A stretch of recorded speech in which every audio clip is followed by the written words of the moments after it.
On this Monday night, Lebanon sinks deeper into turmoil.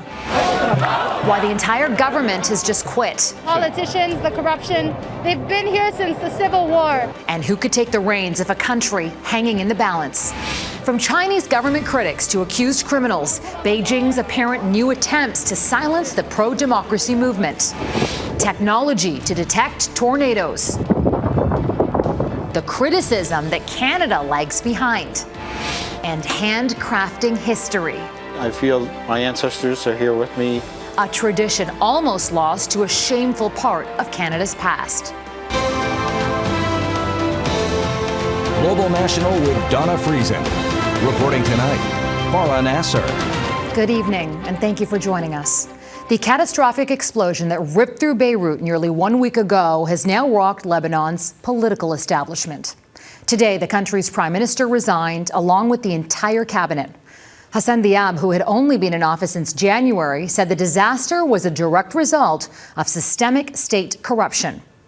The fury over the explosion and the deaths of at least 160 people drove residents to the streets for a third day in revolt against Lebanon's political elites and government dysfunction. Even before the blast, it was a nation facing skyrocketing poverty and a deepening economic crisis made even worse by the COVID-19 pandemic. Crystal Goomansingh on Lebanon's uncertain future.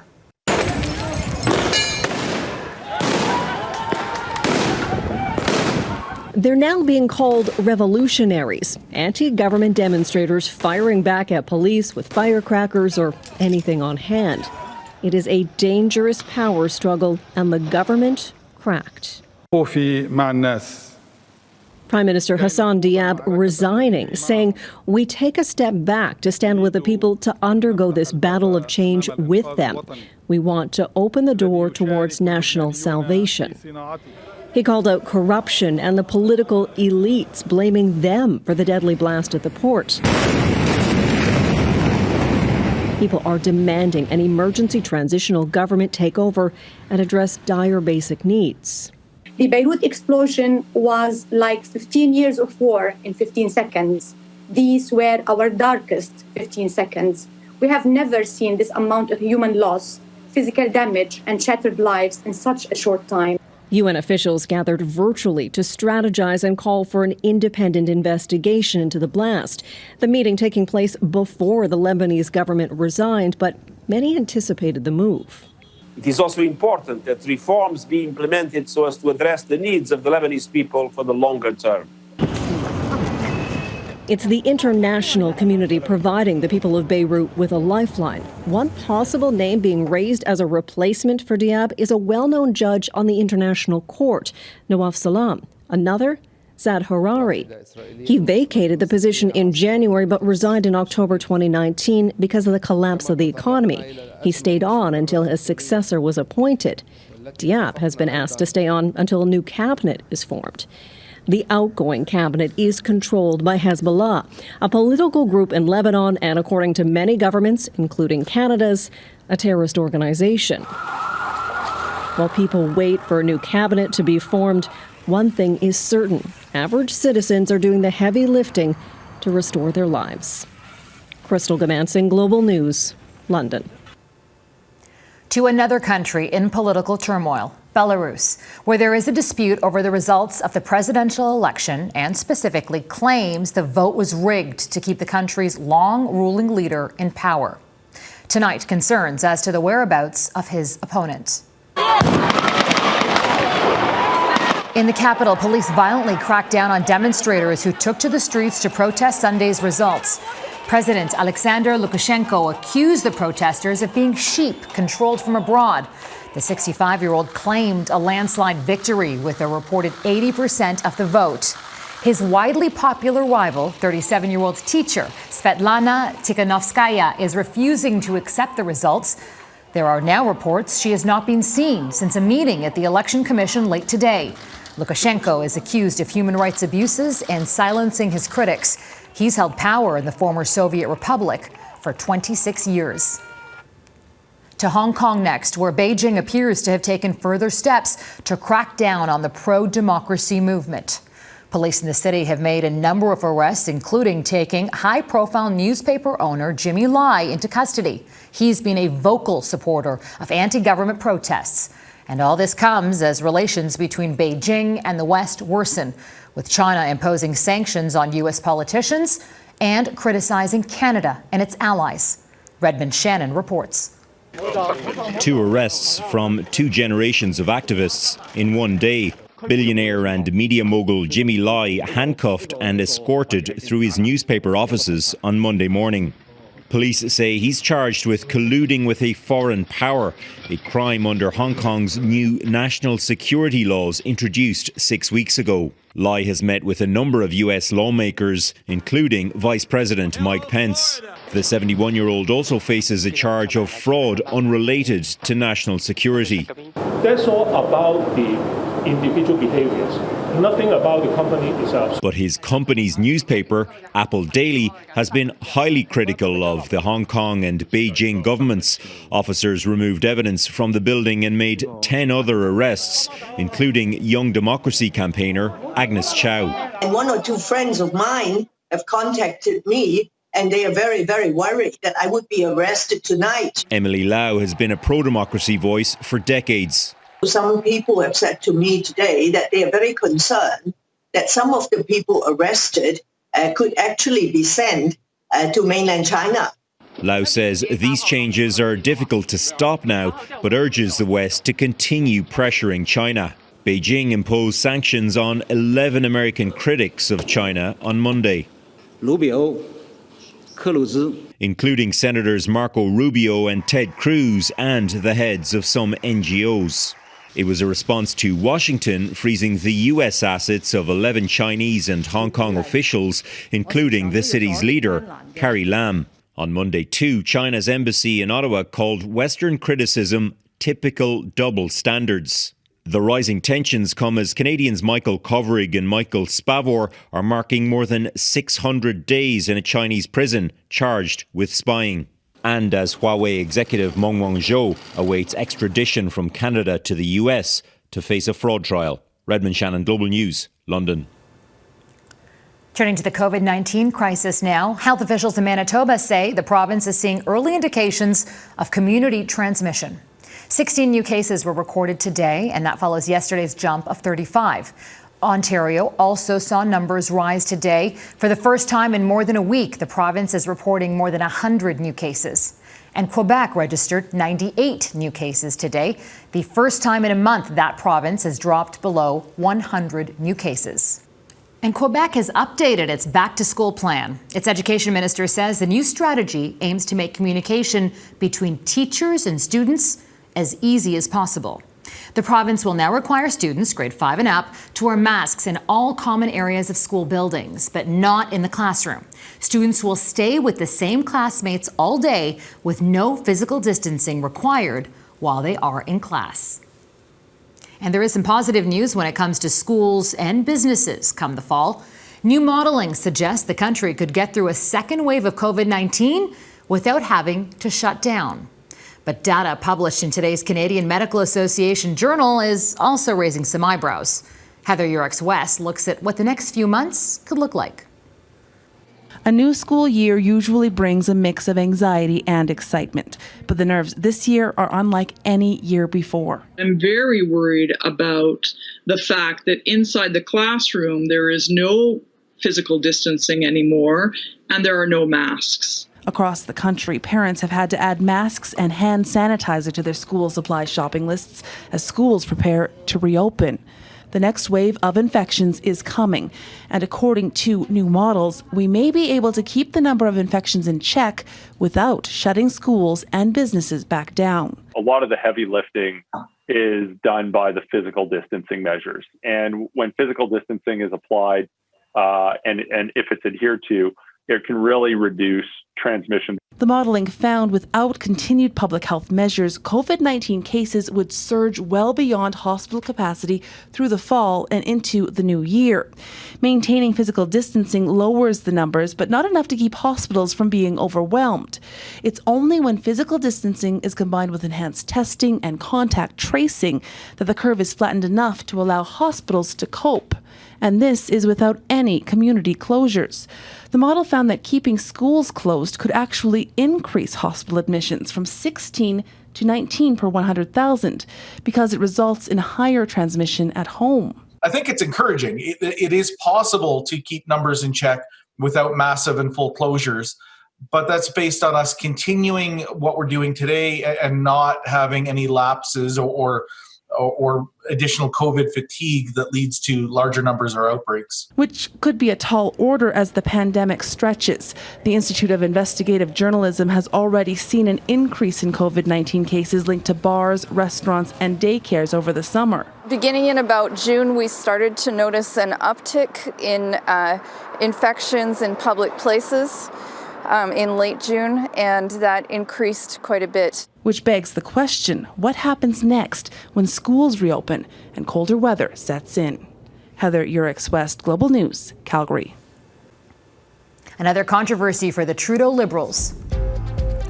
Coming up, why the commercial rent relief program is under new scrutiny.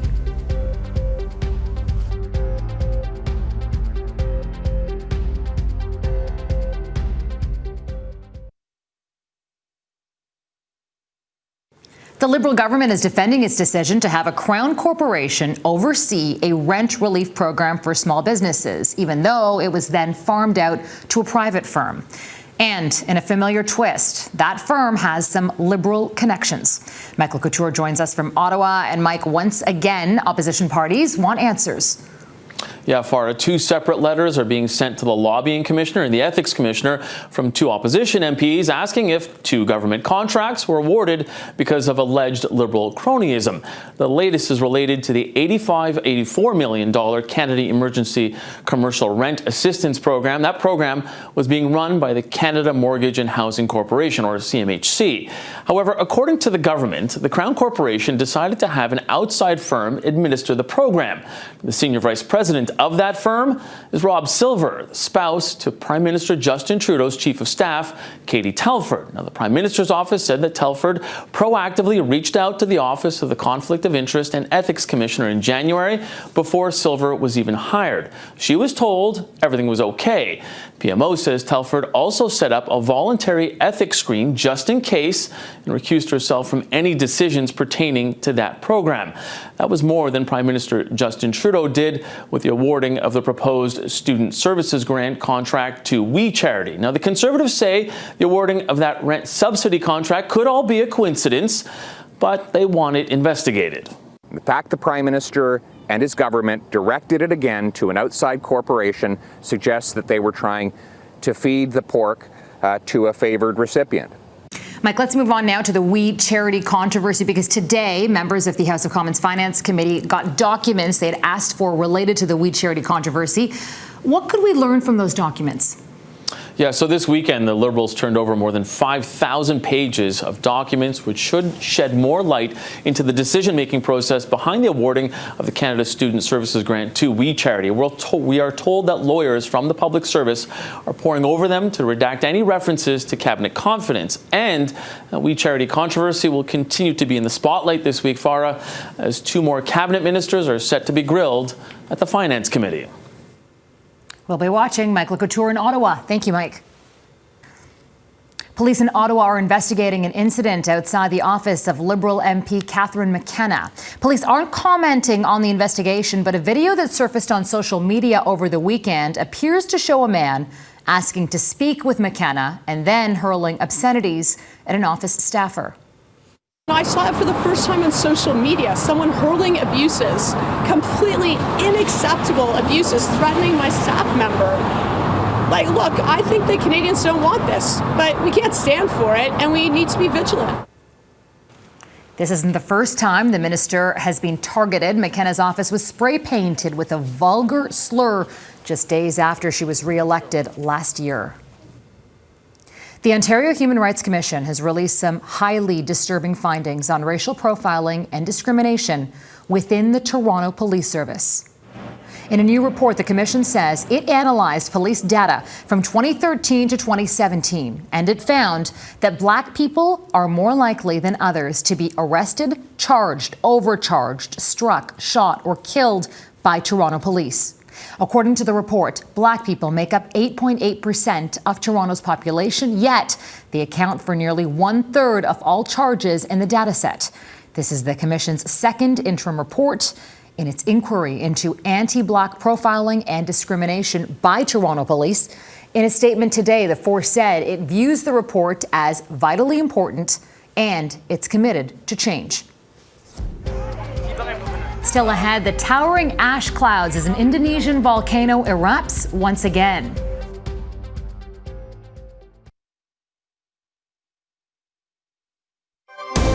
You're watching Global National.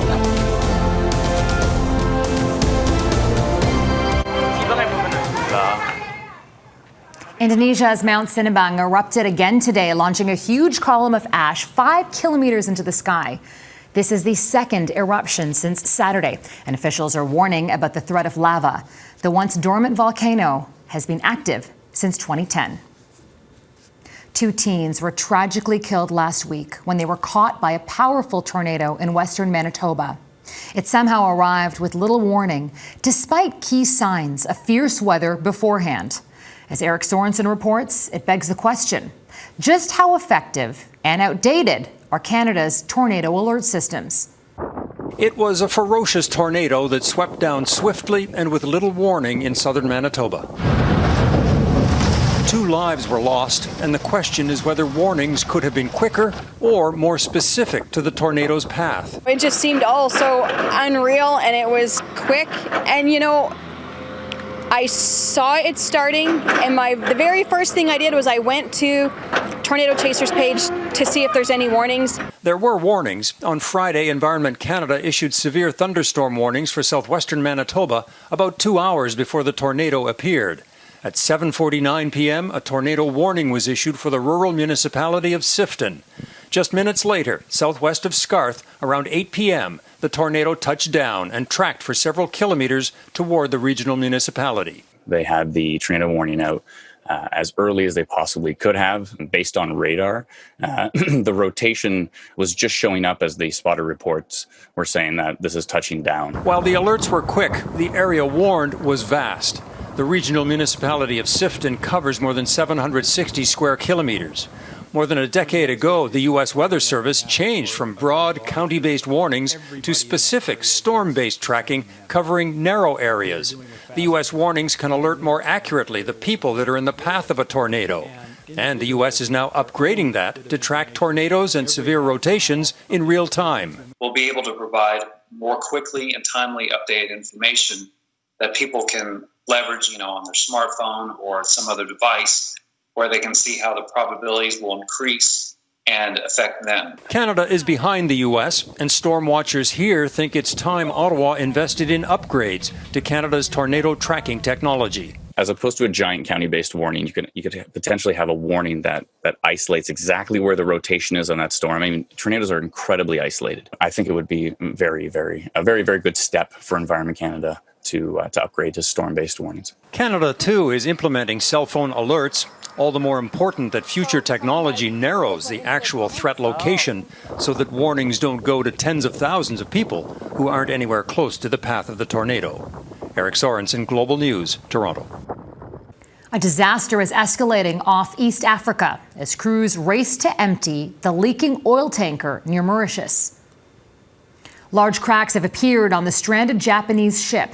Experts say it's likely to split apart in the next 2 days, dumping an estimated 2,500 tons of fuel into the Indian Ocean. The ship ran aground on July 25th. Up next, the Master Craftsman who's working to keep Mi'kmaq tradition afloat.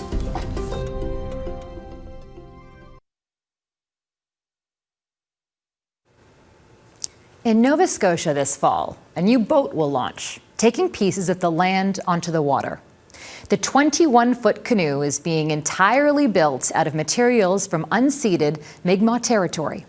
It's a sacred Indigenous craft that's keeping a master craftsman connected to his ancestors. Alexa McLean has his story.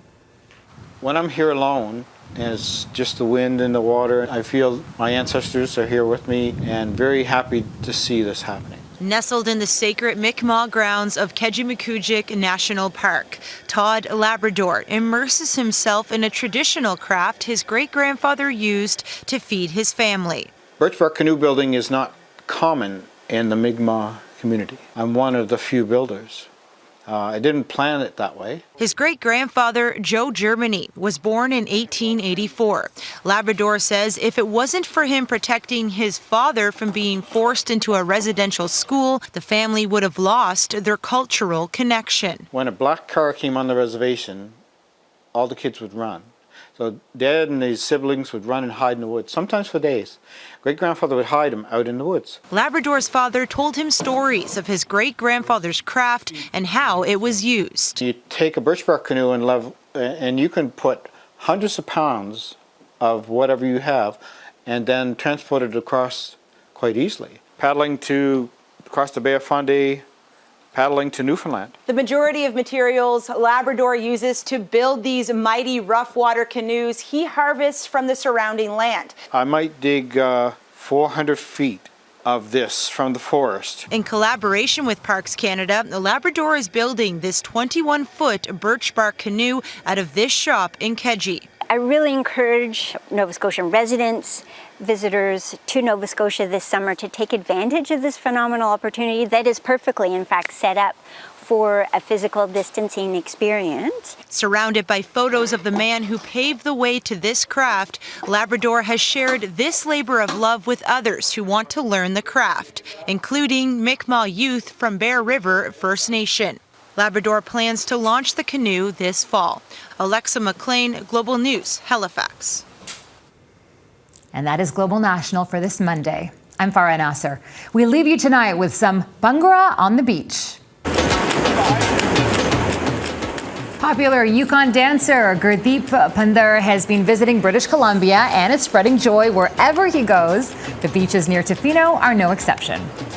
Thank you so much for watching. Until tomorrow, take care of yourselves and each other. Good night.